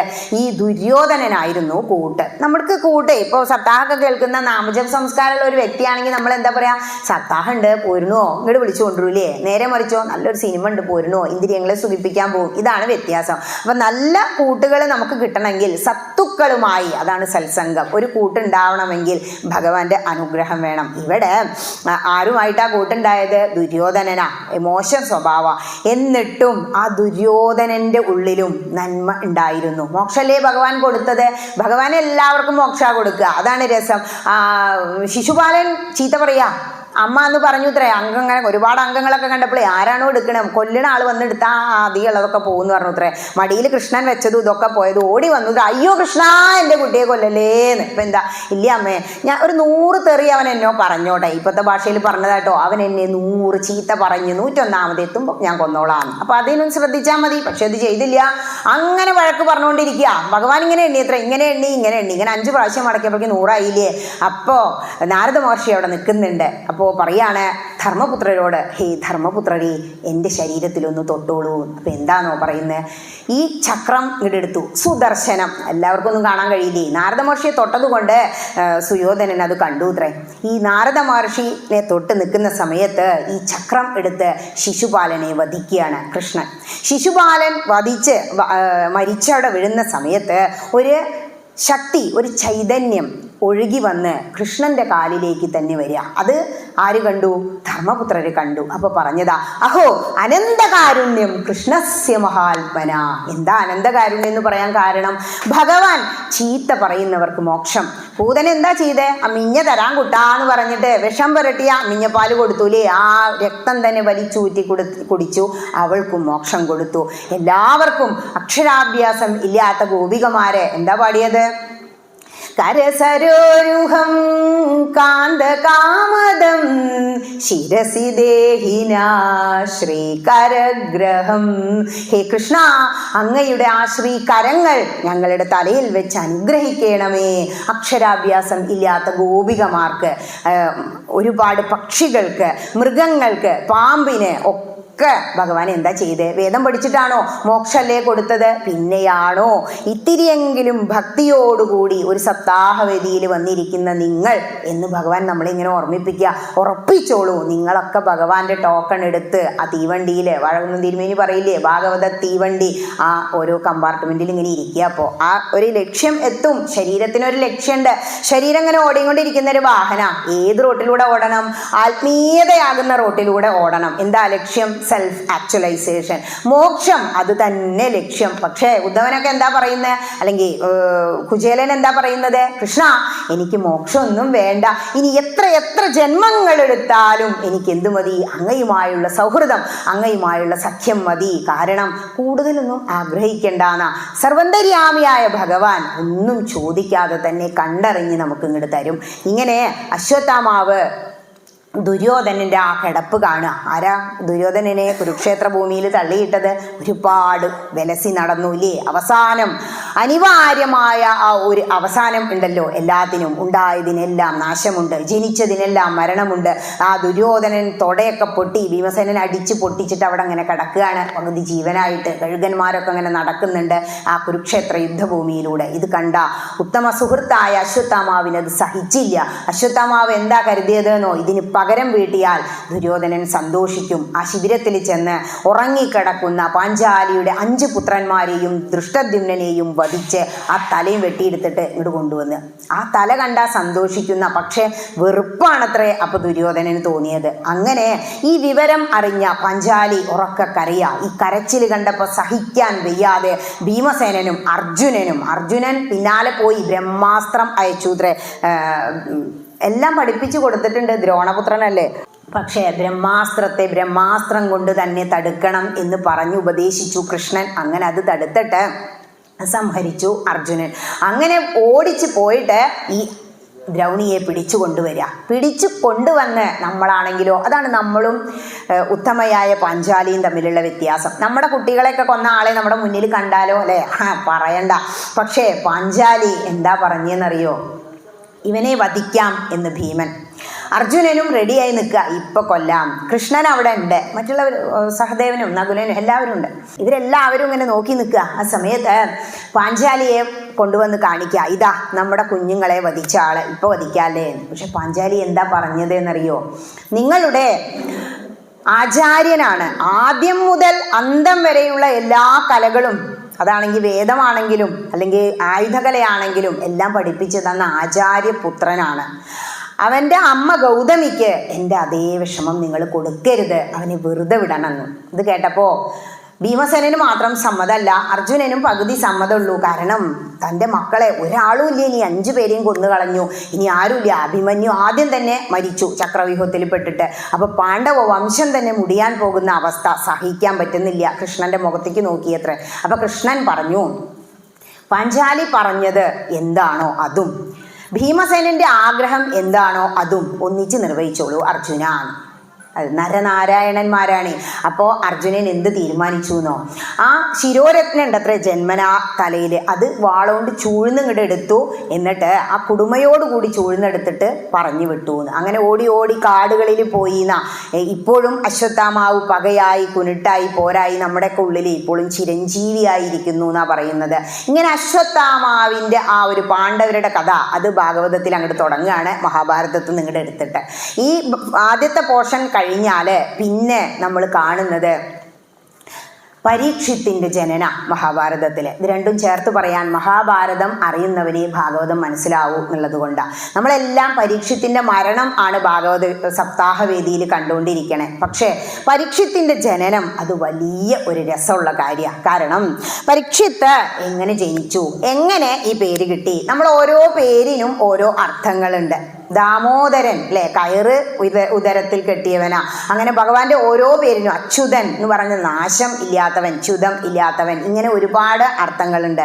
ഇവിടെ പരീക്ഷിത്ത് എന്ന പേരെങ്ങനെ വന്നു? നമുക്ക് പരീക്ഷിത്തിനെ ഇന്ന് ഇവിടെ ഒന്ന് ജനിപ്പിക്കാം. പരീക്ഷിത്തിന്റെ ജനനത്തെക്കുറിച്ച് വിശദമായിട്ട് പറയാം. പരീക്ഷിത്ത് മഹാരാജാവ് 36-ാമത്തെ വയസ്സിൽ ചക്രവർത്തിയായി. 66-ാമത്തെ വയസ്സിലാണ് ഈ പാമ്പിനെ തോണ്ടി കഴുത്തിലിട്ടിട്ട് ഈ തക്ഷകന്റെ ദംശനം കൊണ്ട് മരിക്കുന്ന ശാപം കിട്ടണ മുനിയുടെ കയ്യിൽ നിന്ന്. ആ പരീക്ഷിത്ത് മഹാരാജാവ് ആലോചിക്കുകയാണ്, ഈ 7 ദിവസം കൊണ്ട് എങ്ങനെ എനിക്ക് മോക്ഷം നേടാം, എന്താണ് ചെയ്യേണ്ടത്? അങ്ങനെയാണ് ഭാഗവതം വായിച്ചു കേൾക്കാൻ തീരുമാനിക്കുന്നതും. ശ്രീശുക ബ്രഹ്മർഷി അവിടെ അങ്ങനെ കയറി വരികയാണ്. അത് നിയോഗിക്കപ്പെട്ട ആചാര്യനാണ് അവിടെ കയറി വരിക. അങ്ങനെ സപ്താഹം പറഞ്ഞു കൊടുക്കുന്നതും. ഈ പരീക്ഷിത്ത് ഉത്തരാഗർഭത്തിലാണ് ഉണ്ടാകുന്നത്. അഭിമന്യുവിൻ്റെ പുത്രൻ, അർജുനന്റെ മകനായ അഭിമന്യു. ഉത്തരയുടെ ഗർഭത്തിൽ ഇരിക്കുന്ന സമയത്ത് അശ്വത്ഥാമാവ് ബ്രഹ്മാസ്ത്രം കൊണ്ട് ഈ ഗർഭത്തെ നശിപ്പിക്കാൻ ശ്രമിക്കാം. പ്രസവിച്ച കഴിയുമ്പോൾ അത് മൃതപ്രായനായ ഒരു കുട്ടിയായിരുന്നു എന്നാ. ഈ കുരുക്ഷേത്ര യുദ്ധം എല്ലാം കഴിഞ്ഞ് കൃഷ്ണൻ കയറി വരികയാണ് ഹസ്തിനപുരത്തിലേക്ക്. അതായത് യുദ്ധമൊക്കെ ചെയ്തതിൻ്റെ പാപവും മറ്റും തീരാൻ യജ്ഞങ്ങളും യാഗങ്ങളും, പണ്ടൊക്കെ വലിയ വലിയ യാഗങ്ങളും യജ്ഞങ്ങളും നടത്തുന്ന പറയാ. ധ്യാനം, യജ്ഞങ്ങൾ, തപസ്സുകൾ, പൂജാതി കർമ്മങ്ങളൊക്കെ ആയിരുന്നു. ഈ കലിയുഗത്തിൽ മാത്രമാണ് നാമജപം മാത്രം മതി, കലവു ഭക്തി കേശവകീർത്തനാൽ എന്ന് പറയുന്നത്. അതുകൊണ്ട് ഭഗവാൻ അങ്ങോട്ട് കയറി വരാണ് അശ്വമേധയാഗം നടത്താൻ വേണ്ടിയിട്ട്. അത് നടത്താൻ വേണ്ടി ഉപദേശം കൊടുത്ത് പോയതാ ദ്വാരകയിലേക്ക്. പിന്നെ കയറി വരികയാണ് ഹസ്തിനപുരത്തിലേക്ക്. ആ സമയത്ത് അവിടെ പഞ്ചപാണ്ഡവരൊന്നും ഇല്ല. അവര് മരുത്തന്റെ അടുത്തേക്ക് ഇതിനു വേണ്ടുന്ന ധനം, അതായത് ഏതൊരു യജ്ഞം നടത്തിയാലും യജ്ഞഭാഗം ആർക്കുള്ളതാണെന്നറിയോ? മഹാദേവനുള്ളതാ. ആ മഹാദേവന്റെ സമ്മതത്തോടുകൂടി മരുത്തന്റെ കയ്യിൽ നിന്ന് ധനം ശേഖരിക്കാൻ അവർ പോയിരുന്നു. ആരാ സ്വീകരിച്ച്? ഇവിടെ ബാക്കിയുള്ളവരൊക്കെ ഉണ്ട്, വിതുരരുണ്ട്, യുയുത്സു ഉണ്ട്. ഇവർ രണ്ടുപേരും ഭഗവാനെ അർഘ്യപാദ്യങ്ങളൊക്കെ കൊടുത്ത് സ്വീകരിച്ചിരുത്തി സന്തോഷമായി സംസാരിച്ചുകൊണ്ടിരിക്കുക. ആ സമയത്താണ് ഉത്തര പ്രസവിക്കുന്നത്. ഉത്തര പ്രസവിച്ചു എന്ന വിവരം അറിഞ്ഞപ്പോൾ എല്ലാവരും സന്തോഷിച്ചു. കാരണം ഈ പാണ്ഡവ വംശത്തിൻ്റെ ഏക പ്രതീക്ഷ എന്ന് പറയുന്നത് ഉത്തരാഗർഭത്തിലുള്ള കുട്ടിയാണ്, അഭിമന്യുവിൻ്റെ കുട്ടി. എങ്കിലേ പാണ്ഡവരുടെ വംശം നിലനിൽക്കൂ. ഇവിടെ ഇവരുടെ ഒരു അതിമോഹമാണത്. നമുക്ക് എല്ലാവർക്കും അങ്ങനെ ഒരു വിചാരമുണ്ട്, മക്കളെ കല്യാണം കഴിപ്പിക്കണം, എൻ്റെ കുലം കൽപ്പാന്തം വരെ നിൽക്കണം എന്നല്ലേ നമ്മുടെ ആഗ്രഹം. എന്തെങ്കിലും ഈ ഭൂമുഖത്ത് ശാശ്വതമായിട്ടുണ്ടോ? എല്ലാം ഉണ്ടായതാണ്, ഉണ്ടായതിനെല്ലാം നാശമുണ്ട്. അത് ആലോചിച്ചാൽ മക്കളില്ലാത്തവർക്കൊന്നും പൂന്താനത്തിനെ പോലെ പിന്നെ ദുഃഖമൊന്നും ഉണ്ടാവില്ല, കുലം മുടിയുന്നതിനെ കുറിച്ച് ചിന്തിക്കില്ല. ഇവിടെ പാണ്ഡവര് അവരുടെ കുലം വംശം നിലനിർത്തുന്നതിന് വേണ്ടി എല്ലാ പ്രതീക്ഷയും വെച്ചിരിക്കുകയാണ് ഉത്തരാഗർഭത്തിലുള്ള കുട്ടിയുടെ മുകളിൽ. അങ്ങനെ ഉത്തര പ്രസവിച്ചു, സന്തോഷമായി, എല്ലാവരും ഓടിച്ചെല്ലുക. അപ്പം എന്തില്ല, കുട്ടിക്ക് ആട്ടോ അനക്കോ ഒന്നുമില്ല. അപ്പോഴാണ് ഇവരാലോചിക്കുന്നത്, പണ്ട് ദ്രോണാചാര്യരുടെ പുത്രൻ ഈ ബ്രഹ്മാസ്ത്രം പ്രയോഗിക്കാൻ തുടങ്ങുമ്പോൾ ഭഗവാൻ ഒരു സത്യം വയ്ക്കുന്നുണ്ട്. ഹേ ദ്രൗണി, നീ ആ ഗർഭസ്ഥ ശിശുവിനെ നശിപ്പിക്കാൻ ബ്രഹ്മാസ്ത്രം അയച്ചാൽ ഞാൻ അവനെ ജീവിപ്പിക്കും. സത്യം, ഇത് സത്യമാണ്, ഭഗവാൻ വെച്ച സത്യമല്ലേ. പക്ഷെ കുട്ടിക്ക് ജീവനില്ല. അപ്പൊ എല്ലാവർക്കും സങ്കടമായി. എല്ലാവരും കൂടി, സ്ത്രീകളല്ലേ സൂതികാഗ്രഹത്തിൽ ഉണ്ടാവുക, കൃഷ്ണന്റെ അടുത്തേക്ക് ഓടി വരിക. ആരാ വന്നേ? അമ്മയായ പാഞ്ചാലി വരുന്നുണ്ട്, കുന്തി വരുന്നുണ്ട്, സുഭദ്ര വരുന്നുണ്ട്. ഓടി വന്നു, ഹേ കൃഷ്ണ രക്ഷിക്കണേ, ഞങ്ങളുടെ കുഞ്ഞിന് ജീവനില്ലാലോ, അങ്ങ് രക്ഷിക്കണേ. അങ്ങ് പണ്ട് ഇങ്ങനെ പറഞ്ഞിട്ടില്ലേ, ഉത്തരാഗർഭത്തിലെ കുഞ്ഞിനെ ഞാൻ രക്ഷിക്കുന്നു, എന്നിട്ട് എന്തേ അതിന് അനക്കം ഇല്ലാത്തത്? ചലനം ഇല്ലല്ലോ കൃഷ്ണ, രക്ഷിക്കണേ എന്ന് പറഞ്ഞ് കരഞ്ഞു വിളിക്കുക. ഇങ്ങനെ കരഞ്ഞു വിളിച്ച് ഒരുപാട് തവണ ഇങ്ങനെ കരഞ്ഞ് ഒരുപാട് സങ്കടങ്ങൾ അവർ പറയാണ്. ഹേ കൃഷ്ണ, ഈ പാണ്ഡവ വംശത്തെ നിലനിർത്തണമെങ്കിൽ ഞങ്ങളുടെ കുഞ്ഞിനെ ജീവനോടെ തരണം, കരുണാമേനല്ലേ അങ്ങ് ഞങ്ങൾക്ക് അവൻ്റെ ജീവൻ തരണം എന്ന് പറഞ്ഞു. ഇങ്ങനെ കരഞ്ഞു നിൽക്കുമ്പോൾ എല്ലാ സ്ത്രീകളും കരച്ചിൽ, ആകെ ഒരു ശോകമുഖമായ അന്തരീക്ഷം ഹസ്തിനാപുരത്തിലെ. എന്ത് ചെയ്തു? നമുക്കെല്ലാം അശുദ്ധിയുടെ പേര് പറഞ്ഞിട്ടാ പലരും ചെയ്യാത്തത്. കൃഷ്ണൻ പാഞ്ചാലി വസ്ത്രാക്ഷേപ സമയത്ത് പാഞ്ചാലി രജസ്വലയായിരുന്നു. എന്നിട്ടും ചേലയായി ആ പാഞ്ചാലിയെ തൊടുന്നതിൻ്റെ പേരിൽ പറഞ്ഞ് എന്തെല്ലാം അരുതുകളാ ഹൈന്ദവനുള്ളത്. ഇവിടെ സൂതികാഗ്രഹത്തിലേക്ക് ആ ഉത്തര പ്രസവിച്ച് കിടക്കുന്ന ആ ഒരു റൂമിനുള്ളിലേക്ക്, അന്തഃപുരാണ്, വലിയ വലിയ കൊട്ടാരാണ്, ആ ഭാഗത്തേക്ക് അങ്ങോട്ട് കടന്ന് ചെല്ലുകയാണ് ശ്രീ ഭഗവാൻ കൃഷ്ണൻ. ശ്രീകൃഷ്ണൻ വരുന്നത് കണ്ടപ്പോൾ പ്രസവിച്ച് കിടക്കുന്ന കാര്യമൊന്നും ഓർക്കുന്നില്ല. ഭഗവാനെ കണ്ടാൽ അങ്ങനെ പിന്നെ വേദനയൊന്നും നമുക്ക് ഉണ്ടാവില്ല. ആ എഴുന്നേറ്റ് ഓടിച്ചെന്ന് മുട്ടുകുത്തി നിന്ന്, ഹേ കൃഷ്ണ, അങ്ങ് എൻ്റെ കുഞ്ഞിനെ രക്ഷിക്കണേ എന്ന് പ്രാർത്ഥിച്ചു. ഹേ പുണ്ടരീകാക്ഷ എന്നാണ് ഭാഗവതത്തിൽ വിളിക്കുന്നത്. എന്താ അങ്ങനെ വിളിച്ചേന്നോ? ഹേ താമരക്കണ്ണ, അങ്ങ് നോക്കൂ, എൻ്റെ കുഞ്ഞിന് അനക്കം ഇല്ല. അന്ന് അഭിമന്യു മരിച്ച സമയത്ത് ഞാൻ പിന്നെയും ജീവിച്ചിരുന്നത് ഈ ഒരു കുഞ്ഞിന് വേണ്ടി മാത്രമാണ്. പാണ്ഡവ വംശത്തെ രക്ഷിക്കുന്നതിന് വേണ്ടി, ഈ കുലത്തെ നിലനിർത്തുന്നതിന് വേണ്ടി മാത്രമാണ്. കൃഷ്ണ, അങ്ങ് എൻ്റെ കുഞ്ഞിനെ രക്ഷിക്കണമേ എന്ന് പ്രാർത്ഥിച്ചു. അപ്പോഴും ഭഗവാൻ ഇങ്ങനെ ചിരിച്ചോണ്ട് നിൽക്കുക.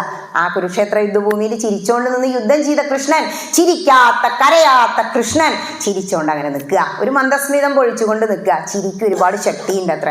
ചിരിച്ചു കഴിഞ്ഞാൽ ഒരുപാട് പ്രശ്നങ്ങൾ തീരുന്ന പറയണത്. ചിരി ഇപ്പോൾ ഒരു ഔഷധ, ഒരു ചികിത്സ, ചിരി ട്രീറ്റ്മെൻ്റ് അത്ര.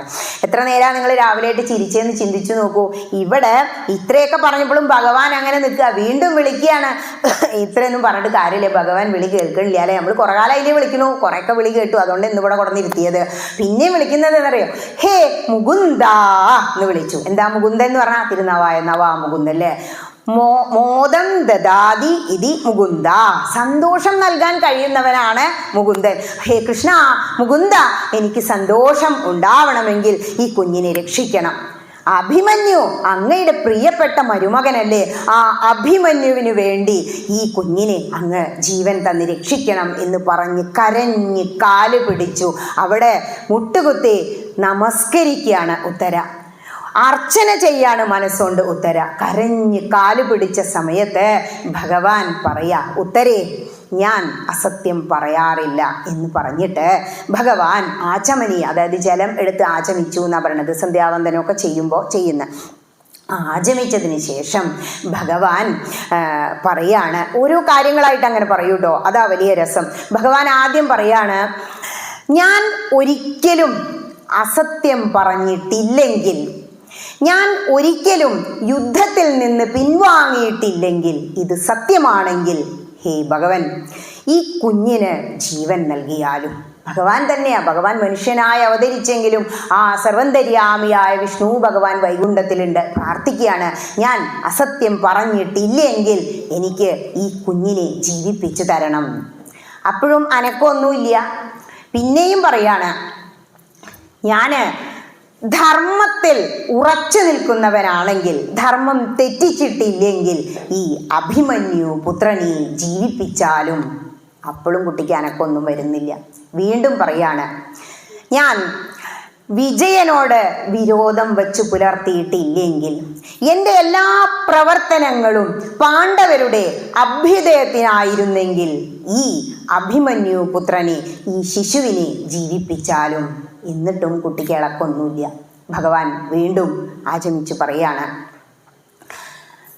ഞാൻ സത്യത്തിനും ധർമ്മത്തിനും വേണ്ടി നിലകൊള്ളുന്നവനാണെങ്കിൽ ആ സത്യവും ധർമ്മവും എത്രത്തോളം ശക്തിയുള്ളതാണ് എങ്കിൽ ആ ശക്തി, സത്യത്തിൻ്റെയും ധർമ്മത്തിൻ്റെയും ശക്തി ഇന്ന് ഈ അഭിമന്യു പുത്രനെ ജീവിപ്പിക്കണം. ആ സമയത്ത് കുട്ടി ഒന്നങ്ങടെ ഇളകി. ഈ ഇളകൻ ഉത്തരയുടെ ആ ഭാവം ഒന്ന് ചിന്തിച്ചു നോക്കൂ. പോയി എന്ന് കരുതി ആ കുട്ടിയെ ഇങ്ങോട്ട് കിട്ടുമ്പോ, അല്ലെ, എനിക്ക് കുട്ടി ഉണ്ടാവണേ കൃഷ്ണ, പ്രാർത്ഥിച്ചു, കൊടുത്തില്ല, അതിന് യോഗമില്ല.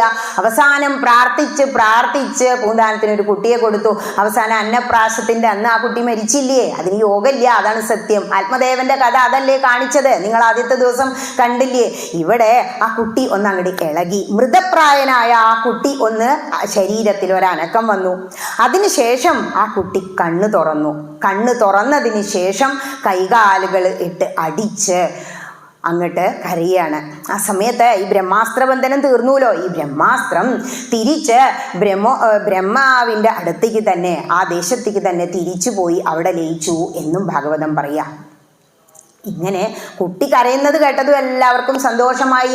ശോകമുഖമായ അന്തരീക്ഷം, പാണ്ഡവ വംശം മുടിഞ്ഞു എന്ന് കരുതിയിരുന്ന എല്ലാവരും, സ്ത്രീകളൊക്കെ ഓടി വന്നു അത്രേ കുട്ടിയുടെ കരച്ചിൽ കേട്ടപ്പോൾ. സന്തോഷം കൊണ്ട് അവർക്ക് എന്തൊക്കെ ചെയ്യേണ്ടതെന്ന് അറിയാത്ത ഒരവസ്ഥയാണ് അപ്പോൾ അവിടെ ഉണ്ടായത് എന്നാണ് പറയുന്നത്. എല്ലാവരും കൂടി വന്നു കൃഷ്ണനെ അഭിനന്ദിച്ചു. പിന്നെന്താ നമ്മൾ ചെയ്യുക? ഭഗവാൻ തന്നെയല്ലേ, കൃഷ്ണസ്തു ഭഗവാൻ സ്വയം എന്നാ പറയുന്നത്. ഭഗവാനെ അങ്ങോട്ട് സ്തുതിക്കുക. ഭക്തിദേവി മക്കളും എങ്ങനെയാ സ്തുതിച്ച്? ശ്രീകൃഷ്ണ ഗോവിന്ദ ഹരേ മുരാരേ, ഹേ നാഥ നാരായണ വാസുദേവ, ഹരേ രാമ രാമ രാമ ഹരേ ഹരേ, ഹരേ കൃഷ്ണ കൃഷ്ണ കൃഷ്ണ ഹരേ ഹരേ. ഇതിലും വലിയൊരു മഹാമന്ത്രം ഇല്ലേ? കലിസന്ധാരണോപനിഷത്തില് ഭഗവാന്റെ 16 നാമങ്ങൾ ചേർത്ത് വെച്ചിട്ട് പറയാ, നിങ്ങൾ ഈ കലികാലത്തിലെ ബുദ്ധിമുട്ടുമ്പോൾ സമാധാനം കിട്ടാൻ ഈ മന്ത്രം അങ്ങോട്ട് ചൊല്ലിയാൽ മതി. ഏത് മന്ത്ര? ഹരേ രാമ. അവിടെ എഴുതി വെച്ചിരിക്കുന്നത് കണ്ടില്ലേ സംസ്കൃതത്തില്? ഹരേ രാമ. രാമ എന്ന് പറഞ്ഞാൽ മനസ്സിനെ രമിപ്പിക്കുന്നത് അത്രേ. അത് കഴിഞ്ഞിട്ടേ കൃഷ്ണനുള്ളൂ. രാമൻ എന്ന് പറഞ്ഞാൽ നമ്മുടെ മനസ്സ് എന്താവുന്നു? ആത്മാവായി മാറുന്നു. അതാണ് കൃഷ്ണൻ. കൃഷ്ണൻ പരബ്രഹ്മം തന്നെയാണ്. അതുകൊണ്ടാണ് രാമ എന്ന് പറഞ്ഞതിന് ശേഷം കൃഷ്ണ എന്ന് വിളിക്കുന്നത്. ഇങ്ങനെ അങ്ങോട്ട് സ്തുതിക്കാൻ തുടങ്ങി അവിടെയുള്ള എല്ലാവരും. കൃഷ്ണൻ സന്തോഷത്തോടുകൂടി അവിടെ അന്തപുരവാസികൾക്കെല്ലാം അന്ന് ഉത്സവമായിരുന്നു. ഇവിടെ എന്താ നടക്കുന്നത്?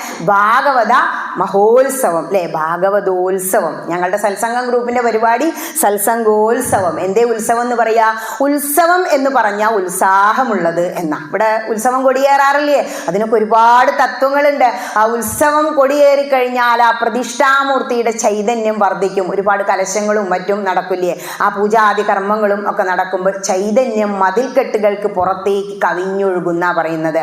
അങ്ങനെ ഉത്സവം കൊണ്ടാടി അവരവിടെ. ഇവിടെ ഭാഗവതം ഉത്സവമായിട്ട് കൊണ്ടാടണം എന്നാണ് തിരുമേനി തീരുമാനിക്കുക. പക്ഷേ ഇത് അറിവില്ലായ്മ കൊണ്ട്, എന്താ ഉപനിഷത്തുകൾ പറയുന്നത്? അറിവില്ലായ്മ കൊണ്ട് നിങ്ങൾ ഇത് നഷ്ടപ്പെടുത്തി കളയരുത്. മഹതോ വിനഷ്ടി എന്നാ പറയുന്നത്. കാരണം ഈ ദേഹം, ശരീരം ദുർലഭോ മാനുഷോ ദേഹോ, ദുർലഭമായിട്ടാണ് അത്ര ഈ മനുഷ്യജന്മം, ഈ ശരീരം കിട്ടുക. ഈ ശരീരത്തിൽ ഇരുന്നു കൊണ്ട് മാത്രമേ വിവേകമുള്ള മനുഷ്യന്, പട്ടി പൂച്ച നായ മറ്റ് ജീവജാലങ്ങൾക്കൊന്നും വിവേകമില്ല. അവർക്ക് ഈ ശരീരത്തിൽ ഇരുന്നു കൊണ്ട് ആത്മാനുഭൂതി അനുഭവിക്കാൻ, കൈവല്യം പ്രാപിക്കാൻ കഴിയില്ല. അതുകൊണ്ട് ഈ ശരീരം കിട്ടിയിട്ട് നിങ്ങൾ എന്ത് ചെയ്യരുത്? അത് നഷ്ടപ്പെടുത്തി കളയരുത് എന്ന് പറയാ. ഇവിടെ കൃഷ്ണൻ സന്തോഷത്തോടു കൂടി നിൽക്കുകയാണ്. ആ സമയത്ത് ഉത്തര ആ കുഞ്ഞിനെ എടുത്തുകൊണ്ട് ഓടി വന്നു കൃഷ്ണന്റെ അടുത്തേക്ക്. ആ ഉത്തര കുഞ്ഞിനെ എടുത്തുകൊണ്ട് നിന്നിട്ട് അഭിവാദ്യം ചെയ്തു കൃഷ്ണനെ നമസ്കരിച്ചു. ആ സമയത്ത് കൃഷ്ണൻ ആ കുഞ്ഞിന് ഒരുപാട് സമ്മാനങ്ങൾ നൽകി. മാത്രമല്ല ഒരു പേരും കൊടുത്തു അല്ലേ. നമുക്ക് പാരൻസിന് നൽകാവുന്ന ഏറ്റവും നല്ല 2 ഗിഫ്റ്റുകൾ അത്രയും, നല്ല ഒരു പേരും നല്ല ഒരു വിദ്യാഭ്യാസവും. ഇവിടെ പരീക്ഷണത്തിലൂടെ ജനിച്ചത് കൊണ്ട് ആ കുട്ടിക്ക് പരീക്ഷിത്ത് എന്ന പേരിട്ടു ഭഗവാൻ. അങ്ങനെയാണ് പരീക്ഷത്തിൻ്റെ ജനനം. എത്ര സുന്ദരമായ ജനനം. ഭഗവാനോട് കരഞ്ഞ് കാല് പിടിച്ച് അല്ലെ ആട്ടും അനക്കവും ഇല്ലാതെ വന്ന് ആ ബ്രഹ്മാസ്ത്ര ബന്ധനത്തിൽ നിന്ന് തളച്ചു കിടന്ന കുട്ടിയെ ഭഗവാൻ രക്ഷിച്ച് പരീക്ഷിത്ത് എന്ന നാമകരണം ചെയ്തു. ഇങ്ങനെയാണ് പരീക്ഷത്തിൻ്റെ ജനനം. ഇത്രയൊക്കെ പറയുമ്പോൾ വേറൊരു അഭിപ്രായം വിളിച്ചിങ്ങനെ ചോദിക്കും. ഞാൻ അമ്പലത്തിൽ നിന്ന് ഓരോ വിളി വരുമ്പോൾ എന്താ വിഷയം, പലരും പല വിഷയമാണ് പറയുക. പറഞ്ഞു കുട്ടികൾക്ക് വേണ്ടി പറയണം എന്നൊരു അഭിപ്രായം ഉണ്ടായിരുന്നു. കുട്ടികളൊന്നും ഇവിടെ അർച്ചനയ്ക്ക് വന്നില്ല. വിദ്യാഗോപാല മന്ത്രം എന്ന് കേട്ടപ്പോൾ ഞാൻ കുട്ടികൾ തന്നെ ആവുന്ന, നമ്മുടെ മുന്നിൽ കുട്ടികളാണ് വന്നിരിക്കാറ്. വലിയവർ പറയും ഞാനും കുട്ടിയാ ടീച്ചറെ, ഞാനും ഇരിക്കട്ടെ എന്ന്. എന്ത് സുന്ദരമായിട്ടാ. കൃഷ്ണ കൃഷ്ണ ഹരേ കൃഷ്ണ സർവജ്ഞത്വം പ്രസീദമേ രമാരമണ വിശ്വേശ വിദ്യാമാശു പ്രയച്ഛമേ. ഹേ കൃഷ്ണ കൃഷ്ണ ഹരേ കൃഷ്ണ. എന്താ ചോദിക്കുന്നേ? കുറച്ചൊന്നല്ല. സർവജ്ഞത്വം പ്രസീദമേ, എനിക്ക് സർവജ്ഞത്വം നൽകണമേ. പിന്നെയും ചോദിച്ചാൽ പെട്ടെന്നൊന്നും കനിയില്ലാത്രേ. ഭഗവാനെ സുഖിപ്പിക്കാൻ ഭാര്യയെ ഇങ്ങനെ പൊക്കി പറഞ്ഞാൽ മതി. അപ്പോഴാണ് പറഞ്ഞത് രമാരമണ വിശ്വേശ, രമയെ രമിപ്പിക്കുന്ന ഹേ കൃഷ്ണ എനിക്ക് വിദ്യ തരേണമേ. ഏത് വിദ്യ വേണ്ടത്? നമുക്ക് ആ വിദ്യയെക്കുറിച്ചും ഒരുപാട് കേൾക്കാം രാമായണം വായിക്കുമ്പോൾ. ഈശ്വരീയമായ കാര്യങ്ങളിലേക്ക് എന്നെ ആകർഷിക്കണമേ എന്ന്. കുട്ടികളെ നന്നാക്കാൻ പാരൻസിനോട് പറയാനുള്ള കുറച്ച് കാര്യങ്ങളും കൂടിയും പറയാം. നമ്മൾ പാരൻസ് അല്ലെങ്കിൽ രക്ഷിതാക്കൾ എന്താ കുട്ടികൾക്ക് കൊടുത്തുകൊണ്ടിരിക്കണേ? ഞാനെല്ലാം ചെയ്തു എന്ന് അങ്ങനെ സന്തോഷിച്ചിരിക്കുന്ന ഒരു കൂട്ടം രക്ഷിതാക്കളാ ഹൈന്ദവര്. മറ്റുള്ള മതങ്ങളിലേക്ക് നോക്കുമ്പോൾ അവരൊക്കെ ആത്മീയമായ ഉന്നമനത്തിന് എല്ലാം ചെയ്യുന്നുണ്ട്. പക്ഷേ ഹിന്ദു സ്വയം ചിന്തിക്കേണ്ട ഒരു കാര്യമാണ്, ഒരു ആസ് എ പാരന്റ്, ഒരു രക്ഷിതാവ് എന്ന നിലയ്ക്ക് ഞാൻ എന്താ ചെയ്തത്, എന്താ ഞാൻ കൊടുത്തത്? അപ്പം നമ്മൾ പറയും രക്ഷിക്കുന്നവനാണ് രക്ഷിതാവ്. ഞാൻ എൻ്റെ കുട്ടിക്ക് വസ്ത്രം കൊടുത്തു, ഭക്ഷണം കൊടുത്തു, പാർപ്പിടം കൊടുത്തു, നല്ല വിദ്യാഭ്യാസം കൊടുത്തു, ഒക്കെ കൊടുത്തു, ടീച്ചറെ ഇനി ഒന്നും ചെയ്യാനില്ല എന്ന് പറയും. പക്ഷേ എന്തുകൊണ്ട് കുട്ടികൾ ഇങ്ങനത്തെ വേദികളിലേക്ക് കയറി വരുന്നില്ല? മറ്റുള്ളവർ വയലിൽ നിന്നിട്ട് ഓടിപ്പോകുന്നു, മക്കളതിന് മുന്നിൽ പോലെ. എന്തുകൊണ്ട് നമ്മുടെ ആൾക്കാരിൽ കുട്ടികളെ കാണുന്നില്ല? ആ പ്രായക്കാരുണ്ടാവില്ല അങ്ങനത്തെ വേദികളിൽ. ഇത്തിരി വയസ്സായി പ്രാരബ്ധം അനുഭവിച്ച് പറയും ഈ വിരക്തി വരും, എല്ലാം കൊണ്ടുകൊണ്ട് വിരക്തി വരും, മദ്യമായിട്ടുണ്ടാവും വീട്. ഗൃഹാന്തകൂപേ പതിതോ യഥാ പശു. അത് കാരണം അങ്ങനത്തെവരാണ് ഇങ്ങോട്ട് കയറി വരിക. കുട്ടികൾക്ക് നമ്മൾ ആത്മീയ വിദ്യാഭ്യാസം കൊടുക്കുന്നില്ല, ജ്ഞാനോപദേശം കൊടുക്കുന്നില്ല. ഭാഗവതം മുഴുവൻ എന്താ? ഉപദേശം കേൾക്കാൻ കുട്ടികൾക്ക് ഇഷ്ടമില്ല. പക്ഷെ ഇവിടെ അച്ഛനെ തിരിച്ചുപദേശിക്കുന്ന സംസ്കാരം നമ്മുടെ ഹിന്ദു ഗ്രന്ഥങ്ങളിൽ കാണാം. ആത്മദേവനെ ആരാ ഉപദേശിക്കുന്നേ? ഗോകർണനായ മകനാണ്. അച്ഛൻ ഇനി പോയിക്കോളൂ, ഇവിടെ നിന്ന് നിൽക്കണ്ട, സമാധാനം ഉണ്ടാവില്ല, അമ്മ അങ്ങനെയാണ് എന്നുള്ളതുകൊണ്ട്. അതുപോലെ ഭഗവാൻ ജ്ഞാനോപദേശമാണ് ഉദ്ധവന് കൊടുക്കുന്നത്. ഈ ജ്ഞാനോപദേശം നമ്മൾ നമ്മുടെ മക്കൾക്ക് കൊടുക്കുന്നില്ല. എന്താ പറഞ്ഞു കൊടുക്കുന്നത്? നീ നന്നായി പഠിച്ചോളൂ, നല്ല ജോലി കിട്ടണം, സുഖിച്ച് ജീവിക്കണം. അത് എത്രയാകുന്നുള്ളൂ? ധർമ്മത്തിലൂടെ സഞ്ചരിച്ച് അർത്ഥം സമ്പാദിച്ച് ഐശ്വര്യം നേടി ധർമാർത്ഥ കാമം ആഗ്രഹങ്ങൾ സാധിച്ചോ. എന്നിട്ട് എങ്ങനെയാ?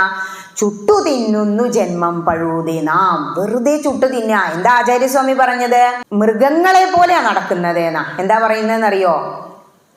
ഓരോ വ്യക്തികളും എങ്ങനെയാ നടന്നുകൊണ്ടിരിക്കണേ? ഒരു നാമജപം ഇല്ല, ഒരു ഗ്രന്ഥം തുറക്കുന്നില്ല, ഓരോ കുറുക്കന്മാരുടെ മാതിരി. അതാണ് മനുഷ്യരൂപേണ മൃഗം ചരന്തി എന്ന് ആചാര്യസ്വാമി പറഞ്ഞത്. മനുഷ്യന്റെ രൂപേയുള്ളൂ മൃഗങ്ങളെ ജീവിതം. അതുപോരാ, മൃഗങ്ങളെക്കാൾ സവിശേഷ ബുദ്ധിയുള്ള നമ്മൾ ഈ ശരീരത്തിൽ ഇരുന്നു കൊണ്ട് എങ്ങനെ ആത്മസാക്ഷാത്കാരം നേടാം എന്ന് ചെറുപ്പത്തിലേ കുട്ടിക്ക് പറഞ്ഞു കൊടുക്കുക. അതവർക്ക് മനസ്സിലാവുന്ന രീതിയിൽ പറഞ്ഞു കൊടുക്കുക. ജ്ഞാനപ്പാന എടുത്ത് വായിപ്പിക്കുക. ജ്ഞാനപ്പാന ആ വേദ തത്വങ്ങൾ അങ്ങനെ ലളിതമായി എഴുതി വെച്ചിരിക്കുക. കർമ്മബീജം വരട്ടിക്കളഞ്ഞുടൻ എന്നാ പറയുന്നത്. കർമ്മബീജം വരട്ടിക്കളയാന്ന് ഉദ്ധവോപദേശത്തിലാ പറയുന്നത്. കാരണം എല്ലാ ബീജങ്ങളും അറുത്ത് കഴിഞ്ഞാൽ, കർമ്മങ്ങളെല്ലാം അവസാനിച്ചാൽ കർമ്മഫലം അനുഭവിക്കാൻ ഇനിയും ജന്മം എടുത്തു വരില്ല. അത് കഴിഞ്ഞാൽ ആ കുഞ്ഞിനെ ഹരിനാമകീർത്തനം വായിപ്പിക്കുക. ഹരിനാമകീർത്തനത്തിൽ എന്താ പറയുന്നത്? നാവൊന്നി വേണ്ടു ഹരിനാരായണായ നമ. എനിക്കൊന്നുമില്ല ടീച്ചറെ, ഒന്നും വേണ്ട, ഭഗവാൻ എന്തേ വേണ്ടൂന്നോ? മനസ്സ് നിറഞ്ഞ ഭക്തിയോടുകൂടിയ ആ ഒരു നാമജപം മാത്രമേ വേണ്ടൂ. ബാക്കിയൊക്കെ ഭഗവാൻ പിന്നെ നമുക്ക് തന്നോളും. സർവന്തര്യാമിയാണ് ഭഗവാൻ, ഒന്നും ചോദിക്കേണ്ട. അവിടെ വന്നിട്ട് ആദ്യം ആ ബിംബത്തിലേക്ക് നോക്കി നമ്മുടെ മനസ്സിലേക്ക് അതിനെ ആവാഹിച്ച് കണ്ണടച്ച് നിന്ന് തൊഴുമ്പോൾ ഹരേ കൃഷ്ണ എൻ്റെ എല്ലാവർക്കും സുഖമാവണേ. അപ്പോൾ ഭഗവാൻ നോക്കൂത്രേ, എല്ലാവർക്കും സുഖമാവണേ. എൻ്റെ എല്ലാ കുട്ടികളെ കുറിച്ചും പറയാം. ആരപ്പോൾ വന്നിരിക്കണേ? ആ കണ്ണ് തുറന്നിട്ടുള്ള നോക്കാം, ആ നോട്ടം കടാക്ഷം മതി എന്നാ പറയുന്നത്. പക്ഷെ അതിന് പോലും നമ്മൾ തയ്യാറല്ല. അവിടെ പോയിട്ട് എന്തൊക്കെയാ പ്രാർത്ഥിക്കലേക്ക്? അത് വേണം, ഇത് വേണം, ലോട്ടറി അടിക്കണം. അമ്പലത്തിന് മുന്നിൽ പോയൊരു ലോട്ടറി എടുക്കല. എന്നോട് പറഞ്ഞു അടിക്കട്ടെ വെച്ചിട്ട് തന്നെയാണ്. ഞാൻ പറഞ്ഞു അടിച്ചത് തന്നെ. എന്തിനാ ആഗ്രഹിക്കണേ? നമ്മൾ ഒരിക്കലും അമിതമായി ആഗ്രഹിക്കേണ്ട എന്ന് ഗ്രന്ഥങ്ങളിലൂടെ പോകുമ്പോഴാണ് മനസ്സിലാകുക. എന്താ കിട്ടിയത്? ഇപ്പം ഈ തിരുവേഗപ്പുറയിലെ വാസികൾ തന്നെ ഒരുപാട് പേരിനോട് ചോദിച്ചു, ടീച്ചർ എവിടെയൊക്കെ പോയി നടത്തണു, ഒന്നിങ്ങോട്ട് വന്നൂടെ? ഞാൻ പറഞ്ഞു തേവര് വിളിക്കട്ടെ. അവസാനം വിളി വന്നില്ലേ? അത് വന്നപ്പോൾ കിട്ടിയൊരു സന്തോഷം ഉണ്ടല്ലോ, അത് പറഞ്ഞാലൊന്നും തീരില്ല. ഈ പുഴ കടന്ന് ഇങ്ങോട്ട് എത്താൻ ഇത്ര കാലം, ഇനി എനിക്കൊന്നും വേണ്ട. കാരണം എത്ര നാഷണൽ അവാർഡ് കിട്ടിയിട്ടും കാര്യമില്ല സ്റ്റേറ്റ് അവാർഡ് കിട്ടാതെ. നമ്മുടെ നാട്ടിൽ നമ്മുടെ തിരുവേഗപ്പുറത്ത് തേവരുടെ മുന്നിൽ ഇങ്ങനെ വന്ന് സപ്താഹവേദിയിൽ ഇനി ഒന്നും വേണ്ട, എല്ലാം ആയി എന്നുള്ളതാണ്. ഇനി കുട്ടികളെ എന്ത് ചെയ്യുക? ഗ്രന്ഥം വായിക്കാൻ ശീലിപ്പിക്കുക. എന്തിനാണ് നമ്മൾ ക്ഷേത്രത്തിൽ പോകുന്നത് എന്ന് കറക്റ്റായിട്ട് പറഞ്ഞു കൊടുക്കുക. ക്ഷയം തീർക്കാനാണ് പറയുക, ആത്മീയമായ ക്ഷയം കൂടിയും തീർക്കണം. ഈ ഭൗതികത മാത്രം ചോദിച്ചാൽ പോരാ. അതിനു വേണ്ടിയിട്ട് കുറച്ച് സമയം 8 മണിക്കൂർ ഉറങ്ങാം, 8 മണിക്കൂർ ജോലി ചെയ്യാം, ബാക്കി 8 മണിക്കൂർ എങ്ങനെ ഉപയോഗിക്കുന്നു എന്നുള്ളതിൽ നിന്നും നമ്മളുടെ ഉയർച്ച നമ്മളറിയാതെ ഭഗവാൻ നമ്മളെ ഉയർത്തി അങ്ങോട്ട് കൊണ്ടുപോകും. അതിനുവേണ്ടി മക്കൾക്ക് നിങ്ങൾ ഉപദേശം കൊടുക്കുക, ജ്ഞാനോപദേശം കൊടുക്കുക. അത്രയും രക്ഷിതാക്കളോട് പറയുക. കുട്ടികളില്ലല്ലോ, അവരോട് പറയാനുള്ളത് പറഞ്ഞിട്ട് കാര്യമില്ല.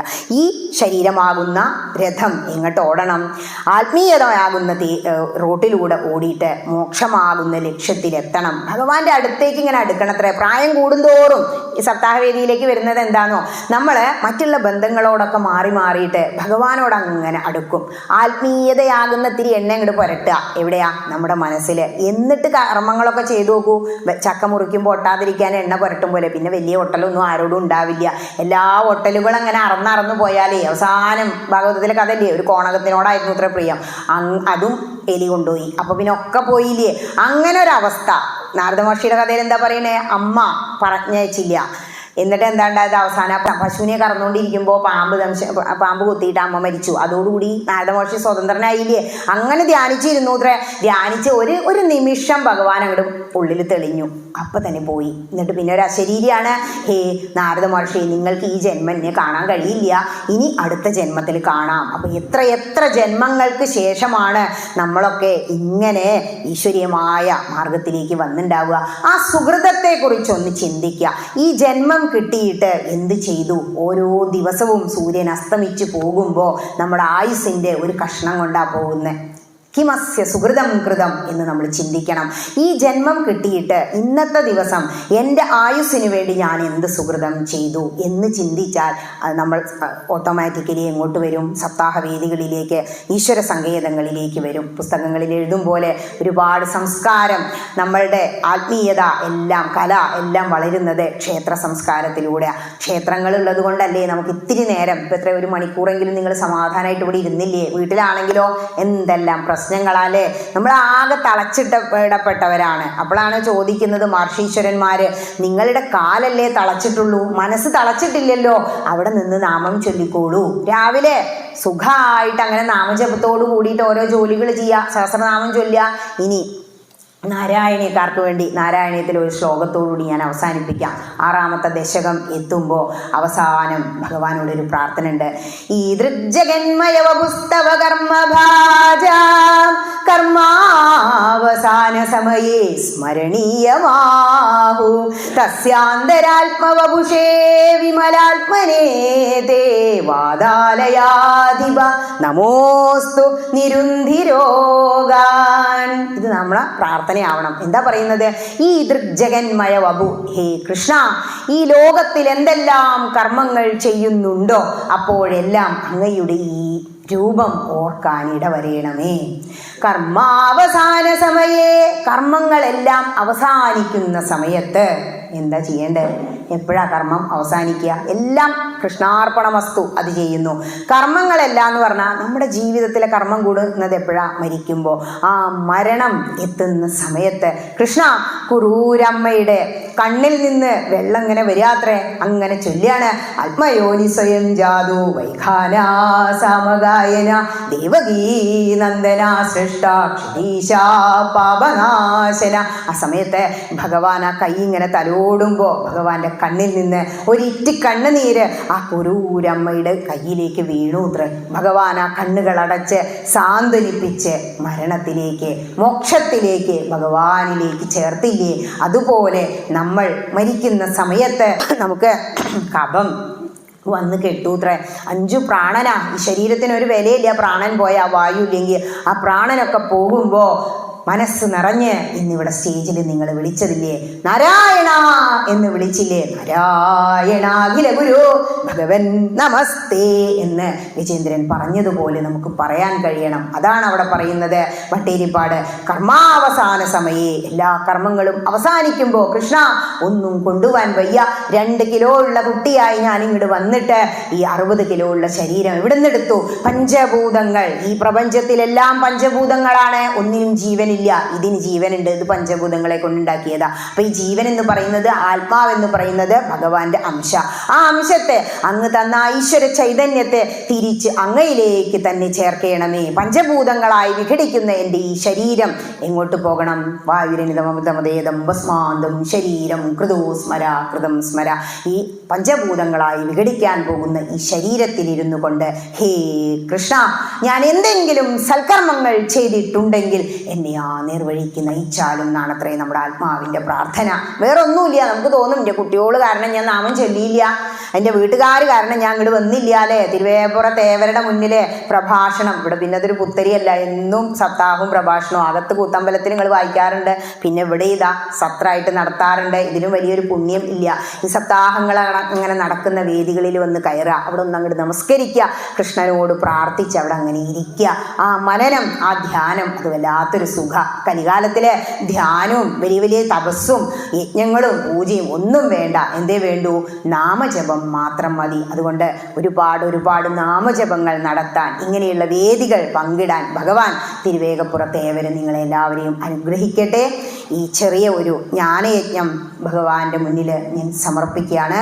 എന്ത് യജ്ഞം നടത്തിയാലും ചുതി ഉണ്ടാവുന്ന തെറ്റുകളൊക്കെ സംഭവിക്കും. നമ്മൾ ദേവന്മാരല്ല, മനുഷ്യരല്ലേ. അപ്പം എന്ത് ചെയ്യാം? യജ്ഞം അങ്ങോട്ട് തിരുമേനി സമർപ്പിച്ചില്ലേ, ആ വിളക്ക് പൂജ പോലും അതുപോലെ. ഓം കായേന വാചാ മനസേന്ദ്രിയൈർവാ ബുദ്ധ്യാത്മനാ വാ പ്രകൃതിർസ്വഭാവാൽ കരോമി യദ്യത് സകലം പരസ്മൈ നാരായണായേതി സമർപ്പയാമി. നാരായണായേതി സമർപ്പയാമി. സർവം സദാശിവായേതി സമർപ്പയാമി. ഓം സ്വസ്തി പ്രജാഭ്യഃ പരിപാലയന്താം ന്യായേന മാർഗേണ മഹിന്മഹീശ. ഗോബ്രാഹ്മണേഭ്യഃ ശുഭമസ്തു നിത്യം. ലോകാഃ സമസ്താഃ സുഖിനോ ഭവന്തു. ലോകാഃ സമസ്താഃ സുഖിനോ ഭവന്തു. സമസ്തലോകാഃ സുഖിനോ ഭവന്തു. ഓം ശാന്തി ശാന്തി ശാന്തി.